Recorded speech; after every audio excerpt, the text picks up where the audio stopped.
अस्सलाम वालेकुम वरहमतुल्लाहि वबरकातुहू। 9th स्टैंडर्ड गेहूं का दाना स्क्रीन पे आपको नज़र आ रहा है। आज आपने क्लास में हमको कहा था, इसलिए हम लेसन आपको सेंड कर रहे हैं।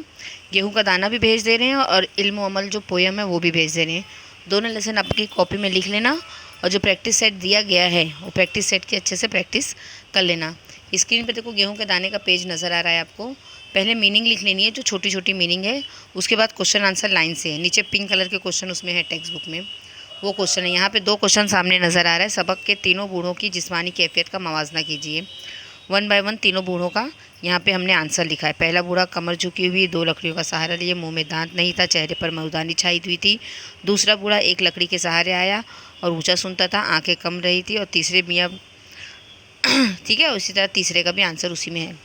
दूसरा क्वेश्चन है, तीसरे बड़े मियाँ के ज़माने में सरजद होने वाली गलतियों को लिखिए। तो आंसर है, तीसरे बड़े मियाँ के ज़माने में अनाज को बेचने या ख़रीदने की गलती कोई नहीं करता था। हर शख्स के पास इफरात गल्ला होता था। ठीक है, यहाँ तक हो जाएगा तुम्हारा 2 क्वेश्चन और उसके आगे का भी क्वेश्चन आपको स्क्रीन पे नज़र आएगा। बेहतर है कि जिस बच्चे के पास एक लेसन नहीं है, इसमें से देख के आसानी से लिखो। चैनल को लाइक और सब्सक्राइब करो ताकि अगला लेसन आपको आसानी से मिल जाए।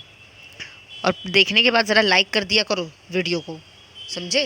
लाइक करने से कम अगला वीडियो मेरे को जल्दी देने को आसानी हो जाए आपको। और जिन बच्चों के पास नहीं है वो दूसरे बच्चों को शेयर कर दो जो ग्रुप में नहीं है। और इसके बावजूद ना मिले तो CD डिवीज़न से आप कॉपी ले सकते हो। अब तो वक्त नहीं है आपको कॉपी लेने का, इसलिए मेहरबानी करके इसी में से देख के लिखो। अब देखो आगे का क्वेश्चन नज़र आ रहा है, बादशाह के ज़रिए तीनों बूढ़ों से पूछे जाने वाले सवाल को तहरीर कीजिए। ये बहुत आसानी से पैसेज मिल जाता है और प्रैक्टिस सेट में भी मैंने ये क्वेश्चन आपको दिया है कि बादशाह के ज़रिए पूछे जाने वाले तीनों बूढ़ों का सवाल तहरीर करो। इजी है आंसर। तीनों बूढ़ों से बादशाह एक ही सवाल करता है। बादशाह के ज़रिए तीनों बूढ़ों से पीछे पूछे जाने वाला सवाल, बड़े मियाँ बता सकते हो इतना बड़ा दाना कहाँ पैदा होता है? कि तुमने इस दाने को कभी ख़रीदा या खेत में बोया है? Question mark.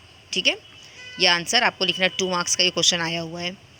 नेक्स्ट क्वेश्चन है, बड़े मियाँ से आखिरी बड़े मियाँ का रिश्ता बताइए। एक वर्ड में आंसर है, ये भी क्वेश्चन है, याद करो अच्छे से, ये भी आया हुआ है। बड़े मियाँ का आखिरी बड़े मियाँ से रिश्ता दादा पोता का था, यानी दादा पोते थे दोनों भी, जो पहले बूढ़े मियाँ थे और लास्ट वाले बूढ़े मियाँ। नेक्स्ट क्वेश्चन है, आखिरी बड़े मियाँ की अच्छी सेहत की वजह। आखिरी बड़े मियाँ की अच्छी सेहत की वजह खुदा के अहकाम की पैरवी करना, जो कुछ भी हो उस पर किनात करना। किनात करना मतलब सब्र करना। जो भी अल्लाह ने दिया उस पर सब्र करके वो बूढ़े लोग रह जाते थे पहले ज़माने के लोग। जिस तरह आज के लोगों को सब्र नहीं रहता, इतना और मिल जाए, इतना और मिल जाए, दूसरे का भी मान ले लें, इस तरह की कैफियत होती आज के लोगों को। इसलिए उनके अनाज में आज वो बरकत नहीं रह गई है जो पहले के लोगों के अनाज में बरकत और ताकत रहती थी। क्योंकि उस वक्त ज़माने के लोग खुदा के अहकाम की पैरवी करते थे, खुदा के बोले हुए बताई हुई अहकाम पे चलते थे, राह पे चलते थे, और जो कुछ अल्लाह ताला अता करता था उस पर किनात करते थे, यानी सब्र करके खुश रहते थे। अब उसके नीचे है, बादशाह के पंडितों और आलिमों को बुलवाने का सबब। ये क्वेश्चन भी अच्छे से याद करो। बादशाह के पंडितों और आलिमों को बुलवाने की वजह दाने की कैफियत दरियाफ्त करना था। क्योंकि वो दाना, जो लेसन सर ने पढ़ाए होंगे कि दाना पहले बच्चों को मिलता है, बच्चों के बाद एक मुसाफिर को मिलता है, मुसाफिर के बाद बादशाह तक पहुंचता है और बादशाह फिर अपने आलिम और पंडितों को दिखाता है ना। इस तसलसल से वो अनाज का दाना पहुंचता जाता है। ठीक है, क्वेश्चन आंसर पूरा होने के बाद उसी के नीचे है ना, देखो वो है वाहिद जमा है। वाहिद जमा बहुत अच्छे से तैयार करो और उसके नीचे अल्फाज मायनी है वो भी अच्छे से रीड करो और कॉपी में भी लिख लो और पेपर के लिए भी रेडी कर लो, क्योंकि दोनों बहुत अच्छे से याद करो जो आया हुआ है अभी पेपर में।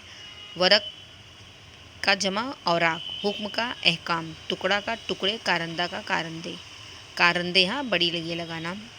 अल्फाज मानी हालत, कैफियत, दौरान, इसना, इसना मतलब दौरान, इसी दौरान, इसी इसना में, इसी दौरानी में। बसारत मतलब बिनाई, मौका मतलब इत्तेफाक। ठीक है, उसके बाद देखो लास्ट क्वेश्चन था, गेहूं के इस दाने के सफ़र को तरतीबवार लिखिए। पहले ना वर्ड्स है ना ऊपर नीचे लिखे हुए हैं, तरतीबवार मतलब गेहूं का दाना पहले किसको मिला, फिर किसको मिला, फिर किसको मिला, अरेंज करना है। ये भी क्वेश्चन अच्छे से प्रिपेयर करो। यहाँ पे लिखा है पहले बादशाह को मिला, बच्चों को मिला, आलिमों को मिला, बड़े मियाँ को मिला। नहीं, पहले किसको मिला, बच्चों को मिला, क्योंकि बच्चे पहाड़ों में के दामन में खेल लेते तो वहाँ बच्चों को ये दाना मिलता है। फिर उसके बाद वो बादशाह तक पहुँचा। फिर बादशाह ने फिर अपने आलिमों और पंडितों को बुला के दिखाया, फिर आलिमों और पंडितों ने बड़े मियाँ को बुला के दिखाए। इस तरह उस क्वेश्चन के आंसर को अरेंज करोगे। कॉपी में आपकी बुक कंप्लीट कर लो। जहाँ भी सर आपको पूरी बिल्डिंग में मिले उनको पकड़ के अपनी बुक चेक करवाओ और अपने मार्क्स इंटर करवाओ उनके पास रोल नंबर के साथ। प्रैक्टिस सेट अच्छे से प्रिपेयर करो, ठीक है। अभी लास्ट क्वेश्चन इसमें बचा हुआ है। झेल के जुमले में अलामत औकाफ लगाइए। अलामत औकाफ कहते हैं इन्वर्टेड कॉमा, फुल स्टॉप और एक्स्ट्रामेट्री मार्क, क्वेश्चन मार्क, जो भी आप सेंटेंस में लगा सकते हो। यहाँ पे क्वेश्चन सेंटेंस छपा हुआ है।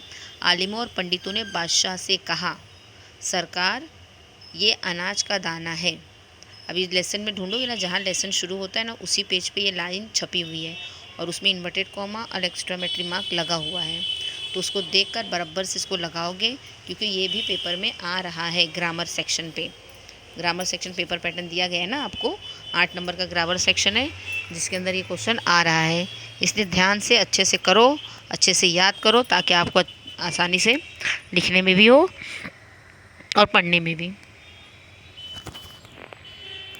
चैनल को लाइक और सब्सक्राइब कर लो ताकि अगला लेसन आपको आसानी से मिल जाए। इल्म अमल हम सेंड कर रहे हैं दोबारा।